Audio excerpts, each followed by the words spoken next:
আসসালামু আলাইকুম। আমার প্রিয় নতুন হোমিওপ্যাথিক ডাক্তার, আজকের আলোচ্য বিষয় চোখের ছানি রোগ হলে হোমিওপ্যাথিক ওষুধ কি দেব।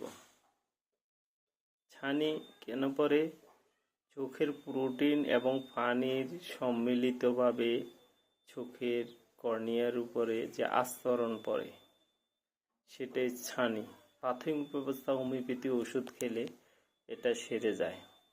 বেশি পরিমাণে বহুদিন পর হলে সেটা অপারেশন একমাত্র ভরসা। প্রাথমিক পর্যায়ে ছানি রোগীতে আমরা হোমিওপ্যাথি ওষুধগুলো কি দিয়ে সারাই তা দেখাচ্ছি, চলো।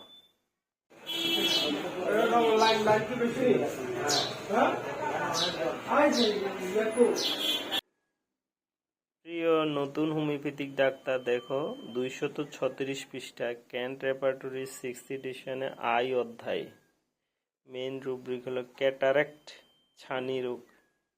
এই ছানি রোগীর জন্য ওষুধগুলি হলো ফার্স্ট গ্রেডে calcarea fluor, calcarea carb, causticum, mag carb, sulphur silicea.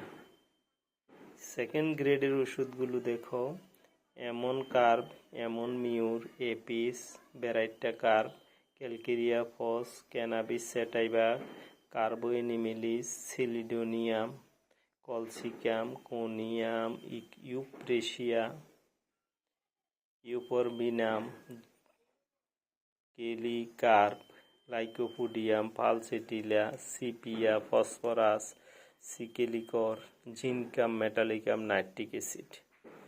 Third গ্রেডের অল্প কয়েকটা ওষুধ আছে সাধারণ কালিতে, কালো কালিতে লেখা সাধারণ বর্ণের। এই মেশিনগুলো থেকে সঠিকভাবে কেস টেকিং করার পর রেপার্টোরাইজেশনের মাধ্যমে একটি মাত্র ওষুধ ন্যূনতম মাত্রায় শক্তিকৃত অবস্থায় প্রয়োগ করলে রোগীর প্রাথমিক ক্যাটারাক্ট সেরে যায়।